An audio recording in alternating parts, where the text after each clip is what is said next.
Congressman Gabe Amo, welcome back to Bartholomew Town. Always great to see you. Good to be on with you. Let's get right into it. I mean, obviously right now, chaotic moment in American history. I don't know how else you can frame it. What are you doing in real time as a bulwark against the Trump administration? Well, look, I think as a member of Congress, you have to use all the tools at your disposal. One, that's legislating. The difficulty, as you know very well, of passing laws in this particular moment is tough because of the partisanship and the lack of backbone from my Republican colleagues, and the fact that you have a House and a Senate to deal with. But we have had a measure of success. I would speak to the war powers resolutions that we've had. Of course, the president has not complied with them, and that's why I've supported legislation to compel the Speaker of the House to put forward litigation. But we have had bipartisan moments. That's an example of one. We had a bipartisan moment as related to the ACA tax credits on the marketplace to help people pay for their health insurance. Again, we have a challenge in not having a Senate. But legislating is important. The second thing is using every bit of floor time, every bit of committee moment to speak against what we've seen come out of this administration. Here's the thing. In a vacuum, no one's going to know what's going on. And so I've tried to be vocal and vociferous in my opposition to what we've seen from this administration, whether it's been my role on the Foreign Affairs Committee blasting the cuts to foreign aid that have not only hurt American farmers, have hurt people who do development aid. It's also caused deaths of hundreds of thousands of people overseas. In the Science, Space, and Technology Committee, I called out the Secretary of Energy who lied, and why I've actually referred this to the DOJ, lied about the cancellation of grants in the clean energy space that have hurt Rhode Island, because essentially 95% of grants that were going to red states still got their funding. 95% of the grants going to blue states did not get their funding. And you might have seen coverage about this recently because we have an administration official coming before Congress and lying, which is their norm. And then, of course, it's organizing, it's agitating on the outside. We have to win elections. Like, I'm in my office right now, congressional office, so I'll be mindful about that separation, but I'm going to do everything I can to have a Democratic majority in the House this fall. Hopefully that's met with the Senate. Organizing, mobilizing, making sure that a mission essential and mission critical is being successful in November. On the ground in real time right now, I got a press release from your office that I'll read it. Fighting for an affordable America, Amo pushes to lower food and healthcare costs for working families. You're on the ground. This is not what it says. I'm summarizing. You're on the ground meeting with Rhode Islanders on a number of issues that are related to affordability. I mean, look, the reality is here in Rhode Island, we feel it acutely in a number of different sectors, housing in particular, healthcare in particular. We can parse that out into primary care, whatever it may be. And then there, of course, are the national trends, groceries, gas, so on and so forth. So what are you hearing from Rhode Islanders with specificity that is maybe unique to Rhode Island, and how do you plan to address those needs? Well, look, the affordability squeeze, and look, the president calls it a hoax. He calls it a myth. That's false. I grew up most middle class, lower middle class Rhode Islanders, where every single paycheck every week from my parents made a huge difference. Where right now, as they transition to retirement, the costs and expenses weigh heavily. And, my younger siblings who are trying to raise families, what I hear, acute to Rhode Island, the energy side, we see that we have some of the highest energy costs in the nation. You've also seen us pay more for home heating oil. That's been a result of Trump administration policies. The grocery part of this is not unique to us, but here's how it manifests. We see demand higher on our food pantries, flowing from the food bank, and that it hits us here because we, often in some communities are limited on where we can get our food, where we can get our groceries. That's a real big problem that we're seeing here. And of course, when you talk about affordability, the housing crunch is a real one. It's why I was supportive of the 21st Century Road to housing legislation. The president said nobody cared about housing. And like, I hate to make everything about the president, but like the fact of the matter is that is a legislative opportunity that could blend with some of the action we've seen at the state house to increase production. That's a very Rhode Island issue. In every ranking, we are in the bottom of one, two, or three as it relates to production. And if you don't deal with supply side amidst this high demand, you see the costs stay where they are. And so that's something that is complicated again by more uncertainty in the markets. When the president launches us into wars that nobody asked for in the Middle East, and it erodes everybody's capacity to maintain they've earned. That hurts us. So, like, there's this think globally, act locally philosophy on things, but everything that the president does, everything outside of our bounds affects the bottom line and people's ability to afford life.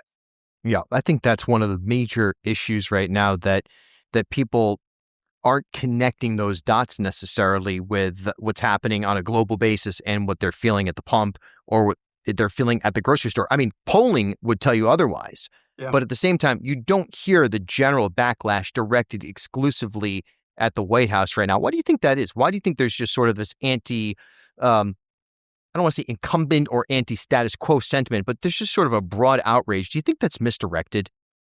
Well, look, I think people are feeling things, and I will never tell anybody how to manifest, their wishes for the world or how to channel their distress about the things that we're experiencing. But I would say, to me, it's abundantly clear that the chaos in Washington, driven by a president who has a Republican House and Senate who do everything he wants, is hurting us directly.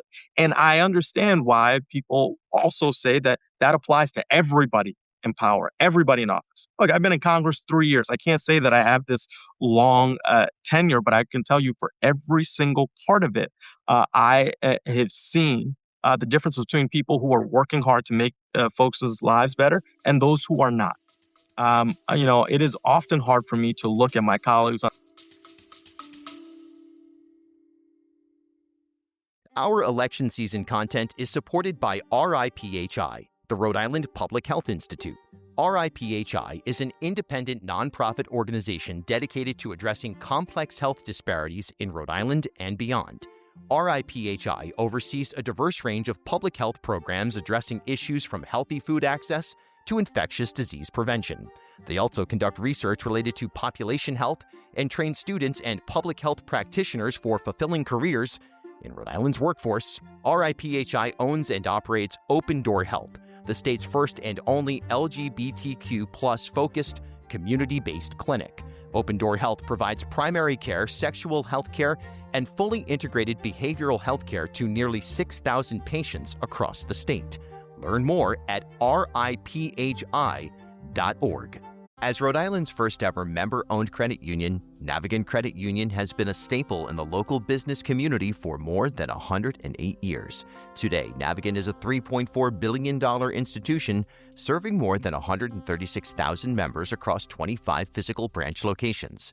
But since its founding in 1915, the mission has never changed. Navigant Credit Union's team of financial professionals have remained committed to improving the financial well-being of the families, businesses, and communities they serve across Rhode Island. Learn more at navigantcu.org. Bartholomew Town is proud to partner with Waterfire. Visit waterfire.org. Half Street Group brings a new generation's perspective to leadership communications, strategic public relations, and digital marketing. Half Street helps organizations and leaders take control of their own stories and manage their reputations. They get results for their clients by focusing on audience message and culture, and by leveraging their decade-long relationship with media and opinion leaders in the Ocean State and throughout New England. And by the way, join me and Half Street Group founder and president Mike Rea for a conversation every month about news of the day, the hottest media analysis, and a look behind the scenes at how impactful leaders drive conversations. Learn more at halfstreetgroup.com. Bartholomew Town is proud to partner with Newport Film. Visit newportfilm.com. Follow me on Instagram at Bill Bartholomew. The other side of the aisle, and take them seriously, because you take the big ugly law, for example, cutting trillions from healthcare, disrupting our systems. I was just at Providence Community Health Centers yesterday, and we're talking about the impacts of that law on things like having primary care physicians, funding communities, health centers, people's coverage that they thought they could pay for that they can no longer pay for. In what world does cutting healthcare make somebody's life better? Same thing with nutrition assistance. 4.5 million Americans are off of SNAP. 1.5 million of those are kids. In what world does making it harder for a kid to eat make anybody's life better? So look, I understand broad frustration, and people should. I should be working hard every single day, and I try. I hope people see that I'm trying my hardest. But one of the things that I would say is your hardest is never hard enough. You got to keep going. And I'm hoping that when we have a Democratic majority in the House and the Senate, we still have a White House to deal with. And so what we're going to have to do is force the president's hand on signing legislation if we have both of those majorities. And if he doesn't, I hope people see it abundantly clearly that there's somebody working for them and there's somebody working against them. And that's what we're going to have to do in a majority in January 2027. And people have to continue to push on every lever we can.